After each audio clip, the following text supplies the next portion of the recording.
Qué de trabajos, estoy tan cansada. Bueno, este parece interesante. Sí, empecemos. A ver, sé que tenemos que centrarnos en las lecturas, pero yo creo que primero me gustaría saber tu opinión sobre qué es para ti la educación y para qué sirve. Pues eso me recuerda a un tuit que leí el otro día, que era un poema de Gabriel Celaya que hablaba sobre educar. Si no lo has visto, te lo leo. Vale. Educar es lo mismo que poner un motor a una barca. Hay que medir, pensar, equilibrar y poner todo en marcha. Pero para eso uno tiene que llevar en el alma un poco de marino, un poco de pirata, un poco de poeta y 1,5 kilos de paciencia concentrada. Pero es consolador soñar, mientras uno trabaja, que ese barco, ese niño, irá muy lejos por el agua. Soñar que ese navío llevará nuestra carga de palabras, hacia puertos distantes, hacia islas lejanas. Soñar que, cuando un día esté durmiendo nuestra propia barca, en barcos nuevos seguirá nuestra bandera enarbolada. Jo, pues me encanta. La verdad es que una de las razones por las que más me gusta esta profesión de maestra es por sentir que miles de niños y niñas que pasarán a lo largo de nuestra docencia serán impulsados a conseguir sus objetivos y todo lo que se propongan. Así veo yo el poema, como barcos que llegan a un puerto y yo interpreto que lo que dice es que lo que se les enseña en la escuela acaba formándoles como personas y al final eso hace que difundan esa educación a otras personas. Tienes razón. La verdad es que yo sigo a mucha gente en Twitter que trata temas sobre la educación y la docencia. Pero bueno, ese es otro tema. Vamos a pasar ahora a lo formal del trabajo. La pregunta que siempre nos cuesta responder. ¿Para qué se educa? Bueno, pues yo estoy totalmente de acuerdo con la idea de Puelles Benítez en su texto Los fines de la educación, en el que expresa que las sociedades necesitan para su preservación que las generaciones adultas transmitan su herencia cultural a las próximas generaciones, es decir, por ejemplo, a nosotras, a los jóvenes. Y además también se expresa que se educa para conseguir el pleno desarrollo de la persona y por lo tanto para conseguir su plena autonomía. Yo considero que educando tratamos de transformar la forma inicial de los alumnos y alumnas, y de esta forma tratamos de cambiar el mundo entero. No sé si recuerdas que el año pasado, en la asignatura de Teoría y Política de la Educación, estudiamos la relación entre educar y comprender, propuesta por Morin. Pues bien, comprender implica la empatía, conocer lo que siente el otro, y el acto de educar también afloran esos valores, siendo los alumnos capaces de expresarse con libertad frente a la realidad dicha o mostrada.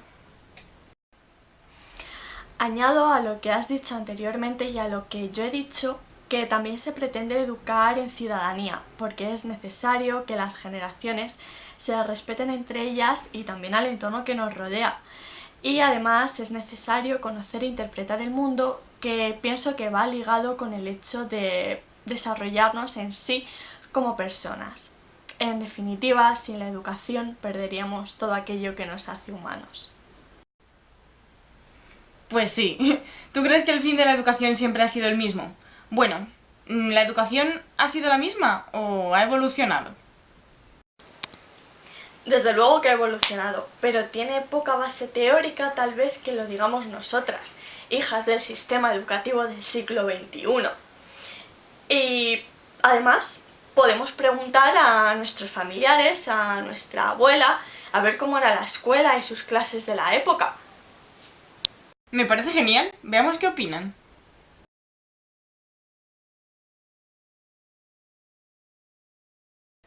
Pues estaban chicos y chicas todos juntos y nos sentábamos de dos en dos, en la misma mesa de dos en dos, y la edad, pues había de todas las edades en la misma clase.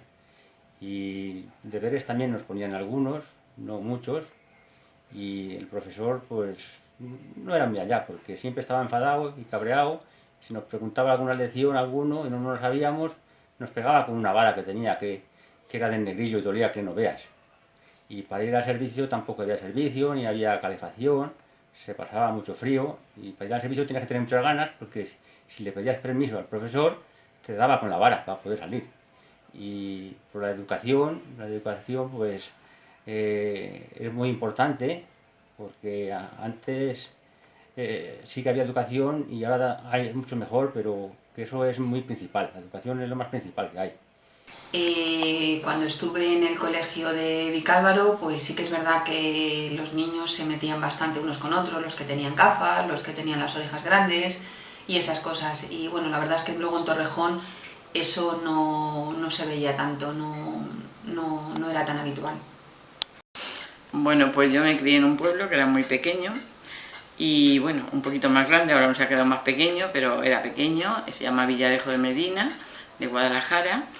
Y bueno, soy la mayor de 6 hermanos y entonces pues de muy pequeña empecé cuidando de ellos y los llevaba yo a la escuela. La escuela solamente había una y era mixta. Y yo iba con mis hermanos porque mi madre se iba al campo a cuidar de las ovejas. Y bueno, tampoco había servicio en aquellos tiempos y cuando no quería uno hacer pis, pues otro quería hacer caca y yo me salía al campo fuera para ponerles. Y no me enteraba bien de cómo iban las cosas de la escuela, de los deberes y de las cosas. El día que yo iba, pues me llevaba deberes para casa, pero al otro día quizá no iba, y aunque los llevara hechos no me servían de nada, los hubiera hecho. Pero luego otro día iba que yo no llevaba deberes por no haber ido el día anterior. Faltaba muchísimo, vamos, más que mucho diría yo. Y bueno, cuando alguno había malo, pues menos. Y como iba siempre cargada con los hermanos, tenía que, por una cosa o por otra, estar pendiente de ellos. Y mi madre se iba al campo y nos bajaba un bocadillito a casa de mi abuela y yo me iba con ellos a la escuela. Y otras veces era más cómodo que me quedara en casa cuidando del cocido y demás para que luego todos tuvieran comida y tampoco iba a la escuela. Y fui muy poco, lo que pasa es que, bueno, yo pienso que la vida es una escuela y se aprende después. Y bueno, pues también iba a veces para coser más que otra cosa, que la profe, como sabía mi historia, me dibujaba sábanas y demás y yo las bordaba en casa. Y luego iba para que ella me lo viera o me pusiese más tarea. Pero para estudiar en sí pues he ido poco y mal organizado, porque las tareas que yo me estudiaba luego iba y no las daba. Y las que el día que iba daban otros yo no tenía ni idea. Y bueno, pues esa ha sido mi historia relacionada con la escuela. Y entonces fui pues poco y a los 12 o 13 años ya hasta dejé de ir definitivamente y me quedaba pues en casa cuidando de la comida y de las cosas. Y en verano a segar, trillar, etc. Y como soy la mayor pues y nos llevamos 2 años y medio cada uno, pues a lo mejor hasta el que tiene 5 años menos que yo ya le cuidaba yo. Y ya le llevaba a cuestas, posiblemente él tuviera 5 y yo tuviera 6. Estaba gordito que apenas podía yo ni con él. Y así, 2 o 3 siempre tenía a mi cargo. Y bueno, pues un poco complicado. Yo la escuela es una pena porque he podido ir poco, menos mal, que no se me ha dado mal aprender después posiblemente. Con mis hijos, tomándole las lecciones del cole o de las historias. Y yo siempre digo que la vida es una escuela porque al final he llegado hasta dividir, multiplicar, restar, sumar, etc. O sea que tampoco se me ha dado muy mal con la vida diaria después. Yo quiero contar mi trayectoria como estudiante, empezando desde mis comienzos, allá por el año 1972, con 4 añitos, fui a un colegio público muy pequeñito llamado Cervantes, el cual solamente tenía un aula en el que íbamos niñas y niños y lo que hacíamos principalmente era dibujar, jugar con plastilina, también salíamos al recreo. La profesora, cuando nos portábamos mal, nos castigaba, nos dejaba sin recreo, pero como norma general todos los niños y niñas nos llevábamos bastante bien y éramos buenos. Ahí estuve 2 años. Después fui a un colegio privado a cursar EGB, Educación General Básica, y era un colegio bastante grande, bastante más grande que el anterior, había varias aulas, las clases eran mixtas, es decir, íbamos niños y niñas, y la cosa se empezó a complicar porque las materias eran mucho más difíciles, más variadas, y para mí, por ejemplo, pues resultaba mucho más costoso el sacarlas adelante. Me aprovechaba de que era bastante inteligente para estudiar lo menos posible y sacar buena nota. Me gustaba mucho irme por ahí con mis amigos de paseo y jugar antes que estar estudiando. He de decir que teníamos 2 profesores, el profesor de matemáticas, don Isidro, y el profesor de lengua, don Jacinto, los cuales utilizaban la fuerza para hacer que estudiáramos de forma más estricta. Don Isidro, cuando no hacíamos los deberes y nos sacaba la pizarra, si no realizábamos bien los problemas que nos ponía, nos daba capones en la cabeza. Por cierto, capones que dolían muchísimo. Por otra parte, don Jacinto, cuando no sabíamos la lección o no hacíamos bien los deberes, nos daba un tortazo en la cara con fuerza como castigo a esa acción de no hacer los deberes. Los compañeros nos llevábamos todos muy bien y había muy buen rollo en las clases. Eso es lo que os puedo decir. Se ve una clara evolución. Lo que más me sorprende es que todos y todas han mostrado la importancia de las escuelas, que les ha marcado. ¿Sabes? Esto me recuerda a la entrevista que vimos en clase de Robert Sank, en la que explicaba que era necesario eliminar las aulas. Estoy totalmente de acuerdo en que se aprende cuando se desea aprender y ese aprendizaje es significativo, pero de lo que no estoy tan segura es que haya que eliminarlas tal cual. Es cierto que a mí en el instituto me hubiese gustado aprender más cosas en contacto con la naturaleza, porque hay fenómenos que se entienden solo viéndolos, pero en el aula tenemos todo lo necesario, pienso yo, o al menos lo intentan, tenemos todo lo necesario para desarrollarnos, para socializar y para estar cómodos. Igual lo que se necesita es un cambio en la conformación del aula en sí, no la simple eliminación. A mí, uno de los aspectos que más me llamó la atención de esta lectura es el hecho de que estudiamos materias sin saber por qué. ¿Para qué voy a querer estudiar toda la historia de los reyes de Europa si ya ni me acuerdo?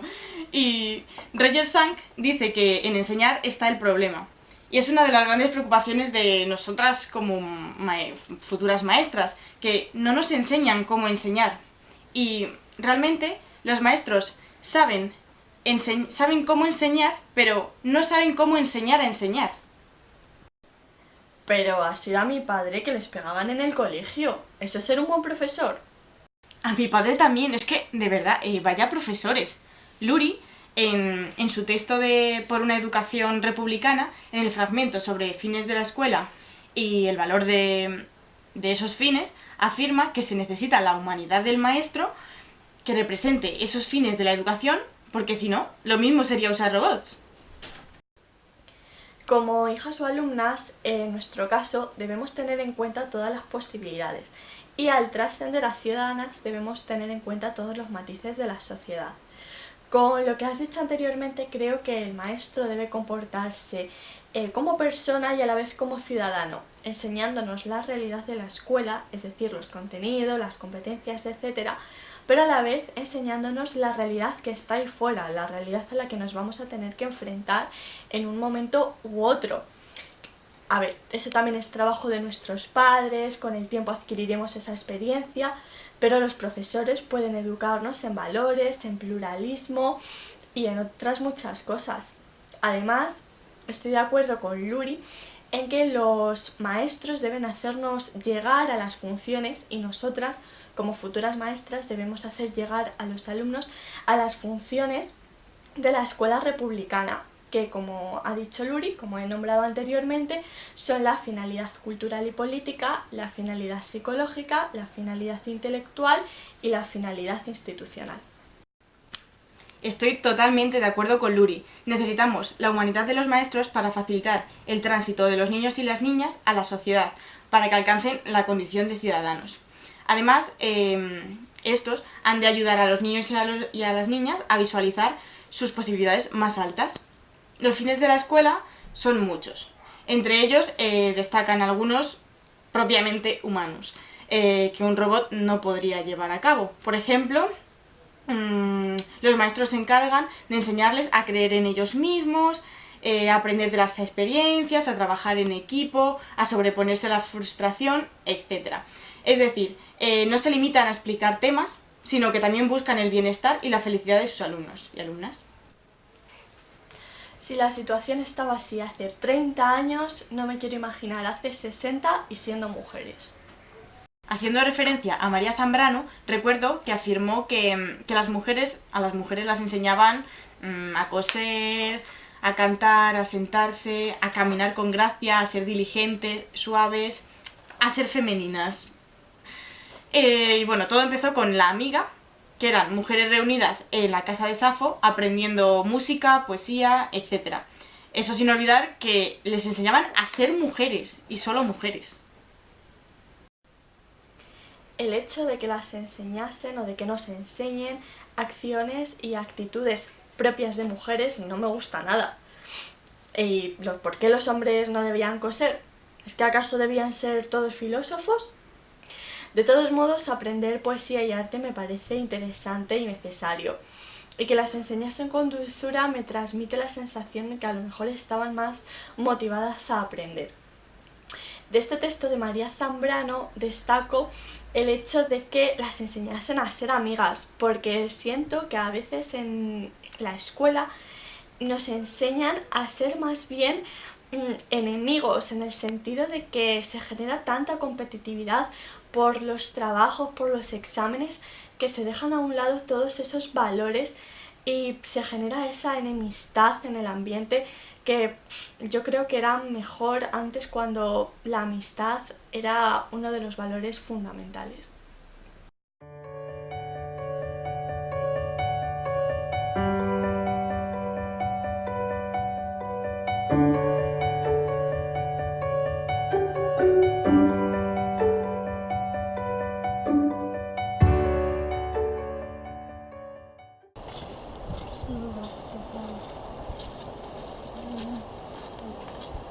Estoy tan cansada de que lo único que se nos enseña a las mujeres sea coser y a barrer y a cosas de amas de casa. Espero que algún día nos valoren y se den cuenta de lo mucho que valemos. Pues sí, yo también lo pienso. Estoy harta. Los fines de la educación han ido cambiando junto con la concepción de escuela. Basándonos en Puelles Benítez, sacamos en claro que, en un principio, en Grecia, la paideia implicaba la formación intelectual, la instrucción volcada hacia los saberes clásicos, y la formación moral, la educación. Incluso la paideia era un concepto limitado para los hombres, los ciudadanos de la polis. Las mujeres estábamos excluidas de la ciudadanía, igual que los extranjeros y los esclavos.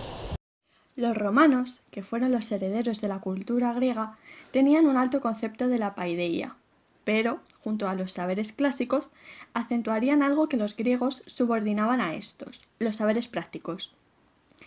Investigando, leí que Aristóteles introdujo esta distinción de saberes también. Era necesario que los hombres, y me gustaría decir también que las mujeres, pero sé que se las tenía menos en cuenta, necesitaban aprender técnica y arte. Debían desarrollar otras cualidades, cultura, seguro que también otras formas de lucha por si debían combatir, etc. Destruido el mundo romano, la Iglesia era el único espacio en el que por mucho tiempo tendrán asiento los saberes. Las escuelas monacales y las conventuales se propondrán como fin fundamental de la educación la formación de buenos cristianos. La Iglesia Católica tenía un concepto funcional de la mujer. El prototipo más frecuente fue el de la reina del hogar, piadosa, buena madre y buena esposa. Por esto, la Iglesia consideraba que su instrucción en establecimientos educativos no debía ser dirigida a formarlas académicamente, sino que debían aprender las labores domésticas. Desde luego, estaban muy equivocados.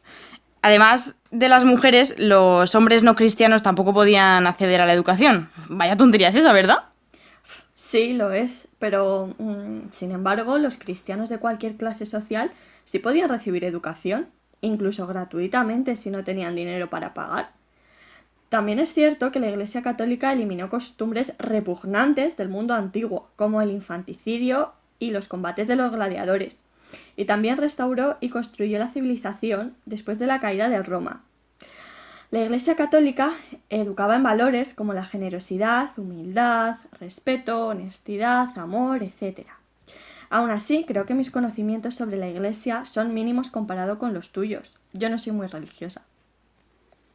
¿Y has visto eso? Malditos jovenzuelos actuales que vienen a ensuciarnos nuestra pared con sus dibujos. Y es que, encima, nos tocará a nosotras limpiarlo, ¿eh? O sea, ¡qué barbaridad! Estoy harta. Acostumbradas a las aulas que vemos todos los días en nuestra institución, en nuestro caso la universidad, Son aulas abiertas, llenas de vida, que están dispuestas a acoger a todas las personas que tengan esa motivación y ese esfuerzo por aprender.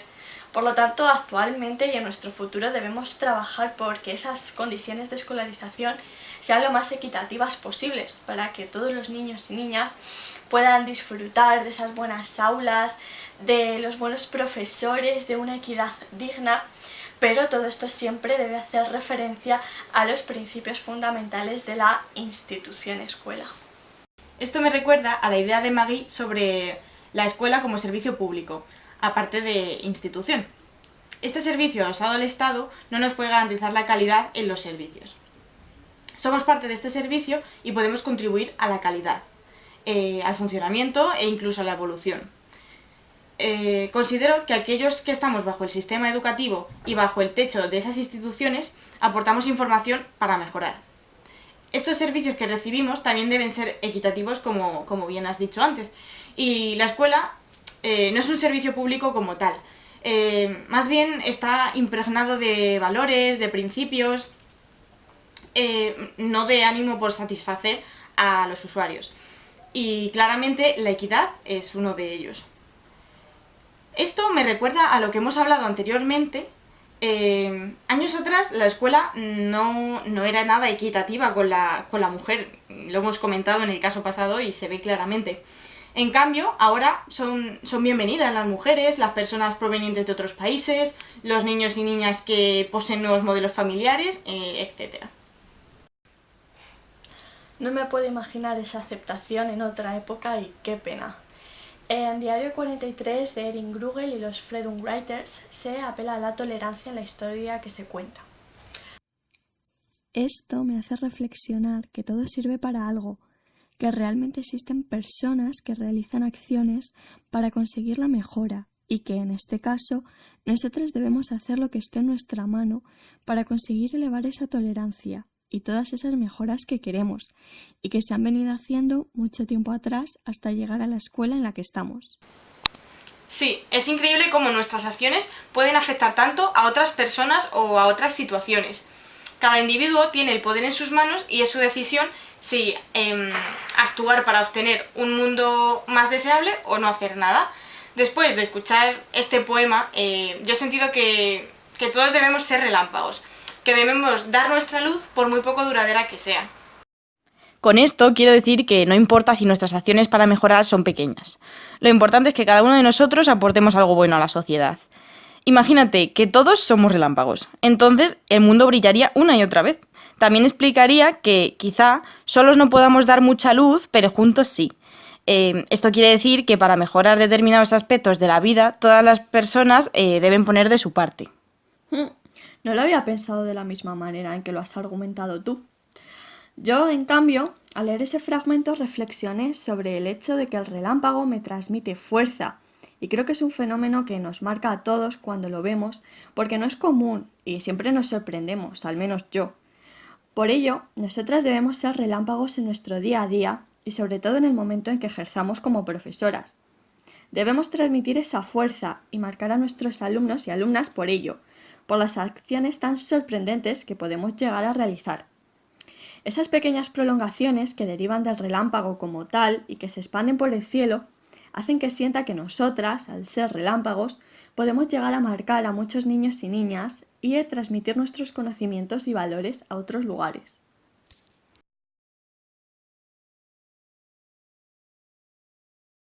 Sí, porque antes no se usaba nada de tecnología y ahora pues se está usando más. Por ejemplo, con las tablets, pues tú puedes descargar tu libro en tu tablet y lo llevas a clase y lo ves ahí. Y antes tendrías que gastarte como unos 30 o 40 euros en solo un libro y en otros libros más. Y ahora pues ahorras más con las tablets. Pero lo malo es que con los móviles yo creo que ahora se usan demasiado y las próximas generaciones lo van a tener como inculcado en sus vidas y van a distraerse mucho más fácilmente. Pues para mí otra innovación que están haciendo es ir fuera de clase, a dar las clases y por ejemplo, yo que soy de artes, mis profesores nos sacaban fuera a dibujar cosas naturales como plantas o flores, y era mucho mejor porque teníamos la luz natural y aprendíamos diferentes cosas. Bueno, pues para mí la innovación consistiría en enseñar, en dar los conceptos de una manera accesible y entretenida dentro de lo que cabe para todos los alumnos. En mi aula, por ejemplo, en cuanto a innovaciones, existe un proyector en el que los profes ponen algunos vídeos y algunas imágenes para complementar la teoría, y además pues el libro de inglés, que es digital.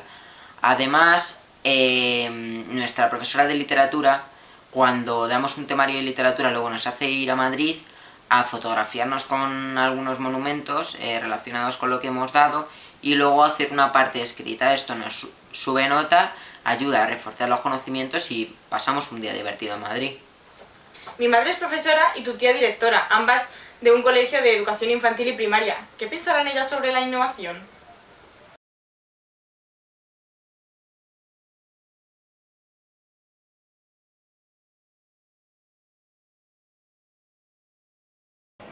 Pues sí, es muy importante reciclarse, hay que ir con los nuevos tiempos, y creo que es el momento de dejar la pizarra y la tiza y meternos en el nuevo mundo y estar de acuerdo con todo lo que nos va viniendo. Es muy importante trabajar con las nuevas tecnologías, como por ejemplo la pizarra digital, el libro digital, las tablets, el ordenador.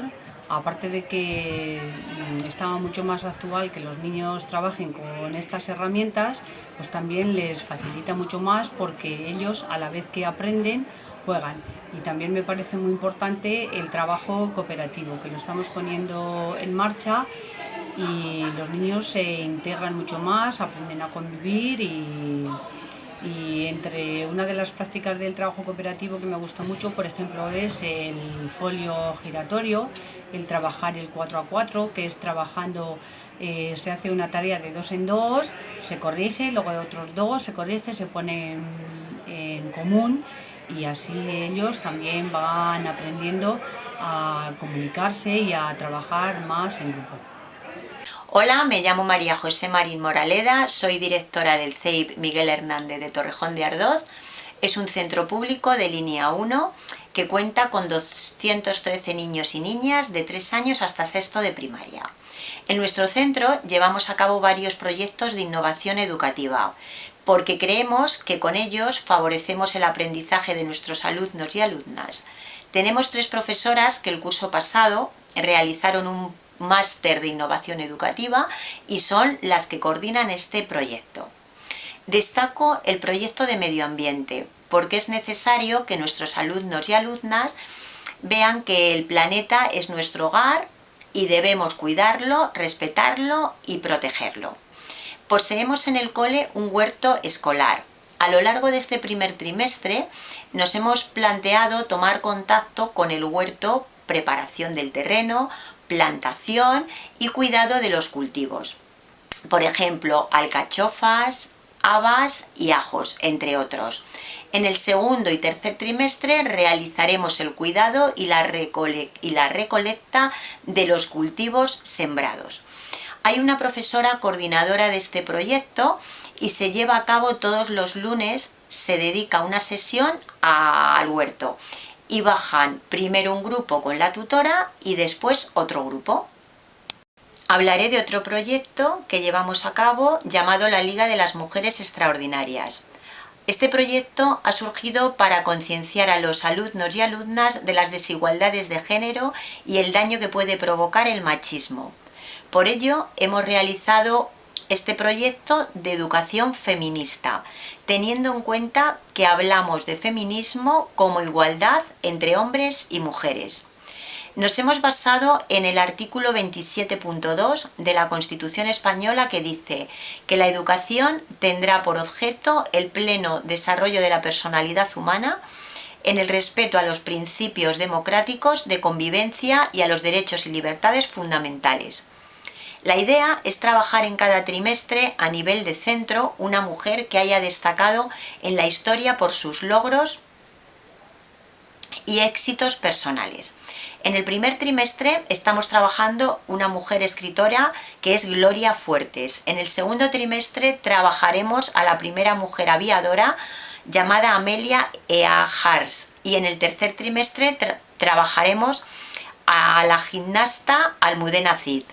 Se ofrece un banco de actividades relacionadas con ellas y con su campo de estudio o profesión. Cada tutora o especialista programa sesiones dedicadas a la mujer elegida. Los resultados de la actividad diseñadas se exponen en zonas comunes para que todos los niños y niñas adquieran los conocimientos necesarios. Chomsky afirmaba que era necesaria una concepción humanista de la educación. Y esto es lo que nos han comentado más o menos tu tía y mi madre. Entonces me recuerda mucho a lo que dijo Chomsky. Y creo que de los alumnos y alumnas que pertenecen a ambos colegios se encuentran en un ambiente motivador en el que la creatividad, la originalidad, la imaginación, el esfuerzo juegan un papel muy importante. Son capacidades humanas intrínsecas a nuestra persona y pueden ser más o menos desarrolladas como cualquier otra capacidad. La diferencia es que a estas se les da menos importancia y antiguamente se valoraban más aspectos como la disciplina, la puntualidad, la manera de sentarse, etc. ¿Será esto también innovación?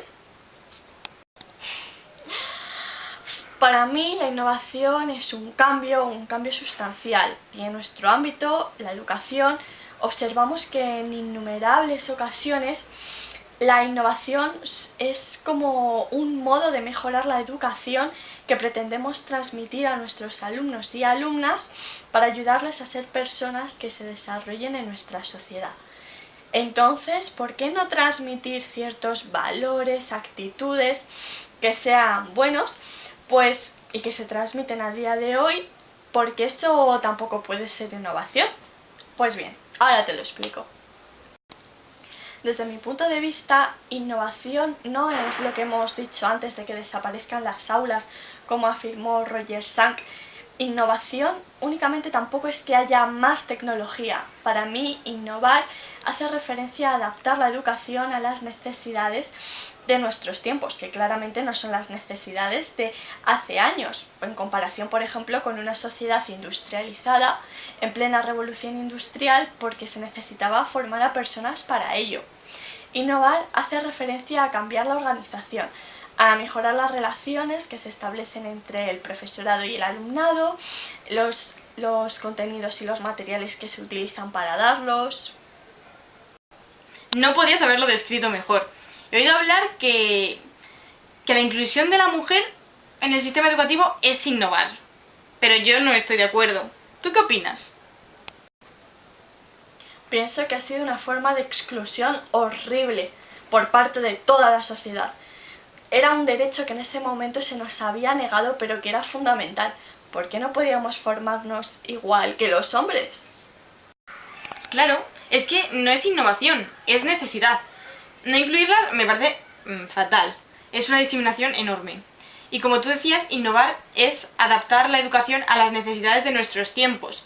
Pero en nuestros tiempos pasados también era necesario que las mujeres fueran educadas. Por tanto, no lo considero innovación, lo considero como una rectificación de lo que hicieron mal en épocas anteriores que deberían haber sido modificadas con mucha anterioridad. Desde luego. Mi reflexión sobre innovación se basa en el artículo que trabajamos en Gita.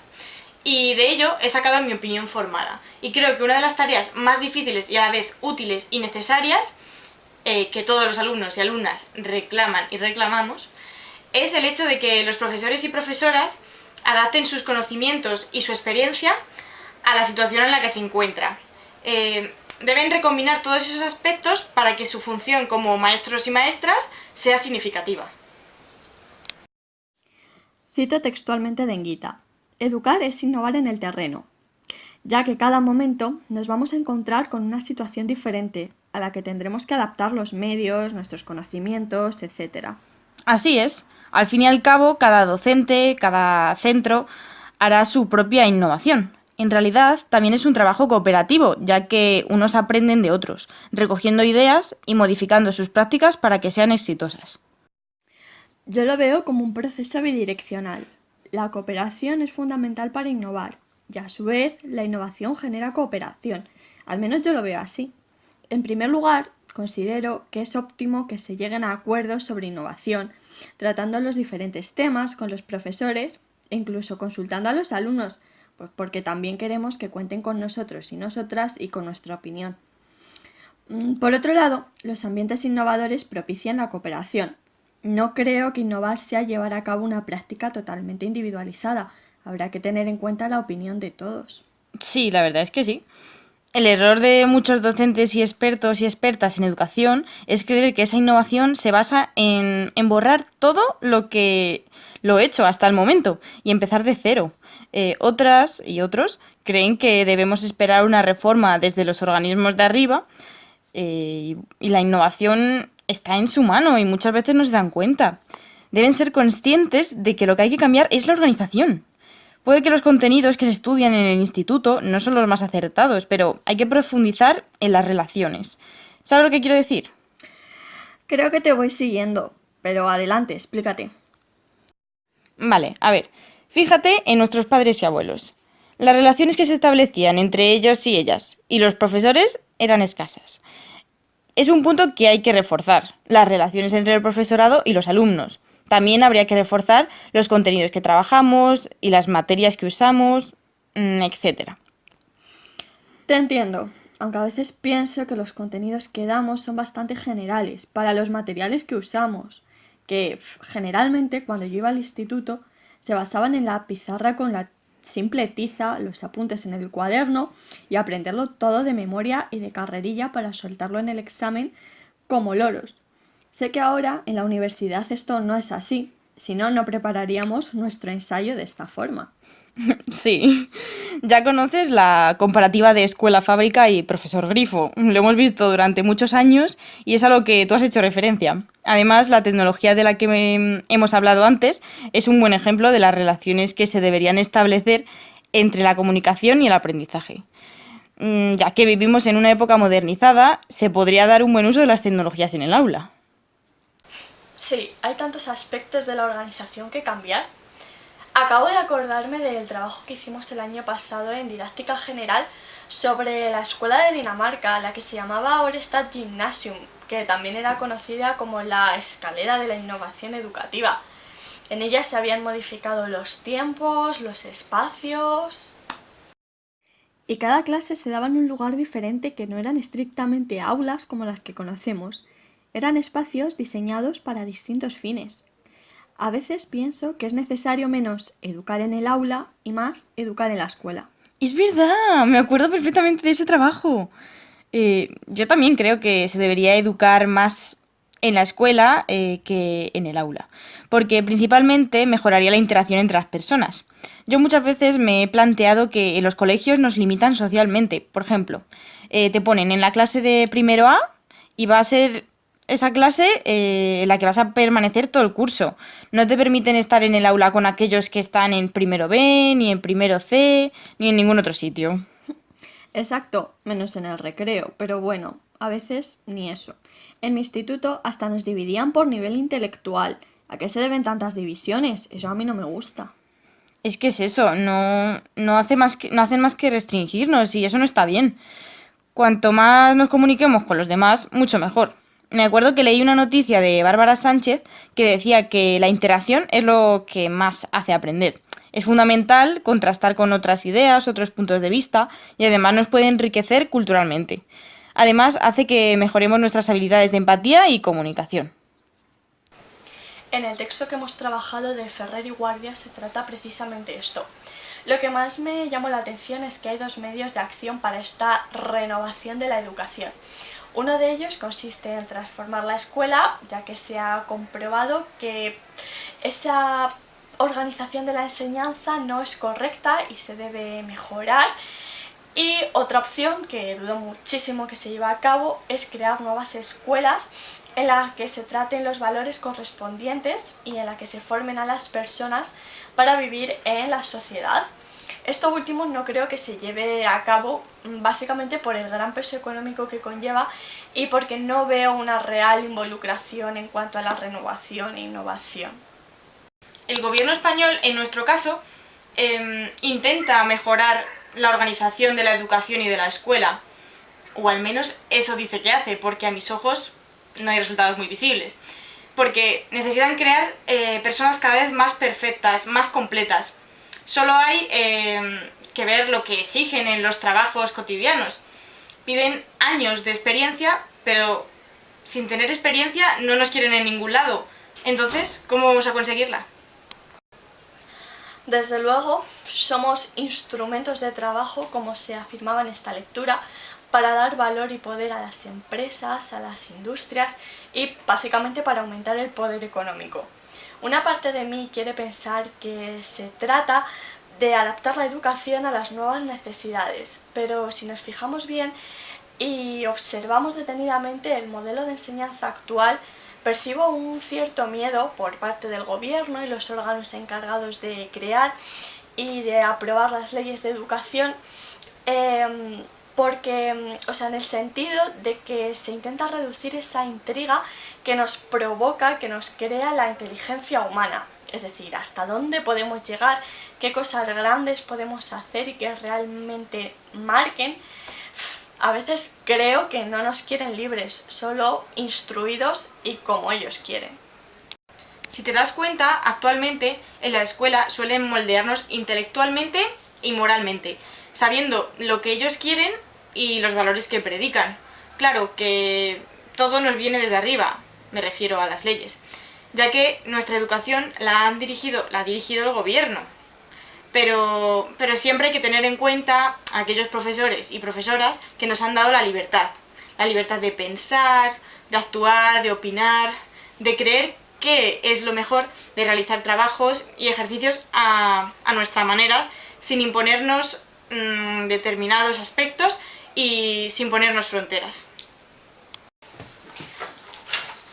Hemos recopilado tanta información, tantos datos, tantas opiniones, hemos estado compartiendo nuestros puntos de vista tanto tiempo.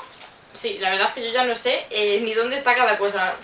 Madre mía. Y es que hemos empezado a las 10 de la mañana y son las 9 de la noche. Buah. Y lo que nos queda por continuar mañana. Bueno, nos va a salir un buen trabajo porque creo que hemos reflexionado muy a fondo los temas que nos han parecido más importantes. No tenemos las llaves de las puertas que abran un futuro mejor. El camino se hace al andar. Esta frase muestra que el futuro depende de cada uno de nosotros. Quiere decir que somos caminantes y que no hay un camino adecuado que debamos seguir, sino que tenemos la libertad de crear un camino y, como maestras, ayudar a nuestros alumnos y alumnas a crear el suyo propio, independientemente de los que ya haya.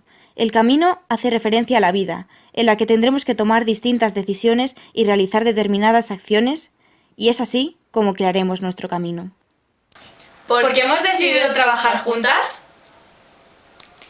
Dejando de lado el típico argumento de que en grupo se trabaja menos, con el que ambas no estamos para nada de acuerdo, hemos decidido realizar este trabajo, este ensayo juntas, y de esta forma en vídeo por diferentes razones. Para justificar la primera razón nos hemos basado en una noticia, diferentes artículos que hemos leído durante prácticamente toda la carrera, y con todos esos conocimientos recopilados hemos llegado a la conclusión de que los trabajos grupales ponen en marcha una serie de habilidades. Para mí, una de las más importantes es la cooperación. Los trabajos en grupo requieren mucho tiempo compartido, requieren de la puesta en común de ideas y de una estructuración lógica y válida para las dos, para que ambas lo entendamos y estemos de acuerdo. Los trabajos en grupo generan compromiso y responsabilidad por dar lo mejor de nosotras mismas para que todo salga adelante.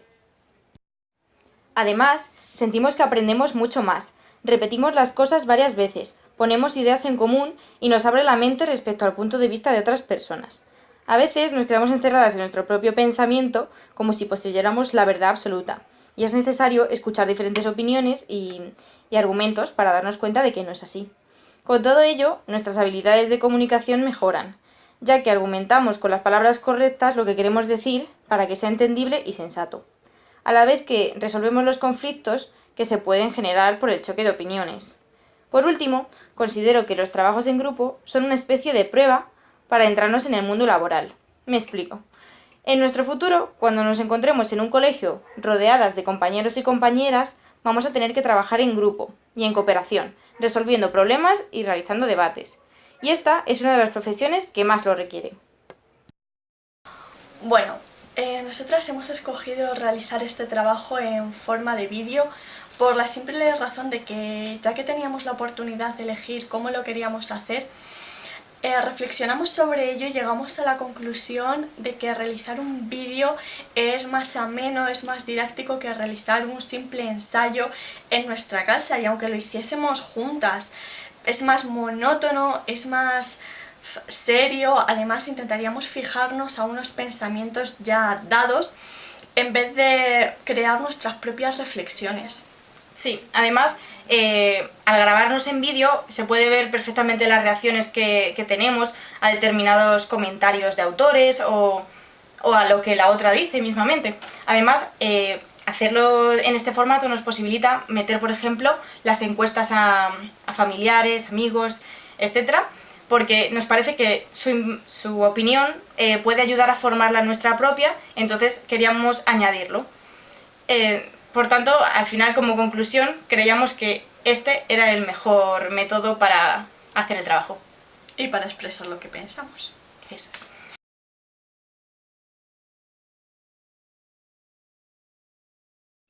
Silvia y yo nos conocimos el primer día de clase al empezar este doble grado. Congeniamos desde el primer momento y la presencia de la otra nos resultó cómoda. Tenemos personalidades muy tranquilas y, en general, muy parecidas. Nos gusta comentar este tipo de aspectos como los tratados en el vídeo, sobre todo cuando leemos noticias impactantes. Nos gusta comentar cosas sobre la educación y cosas totalmente ajenas al doble grado, como nuestro día a día. No somos personas con ideas confrontadas. La verdad es que nos complementamos bastante bien. Sí hay momentos en que podemos discrepar, pero siempre desde el respeto. Decidimos hacer el trabajo juntas porque siempre aprendemos mucho la una de la otra. En muchos trabajos hemos estado en el mismo grupo y siempre nos ha gustado mucho nuestros resultados. Salimos muy enriquecidas de todos ellos.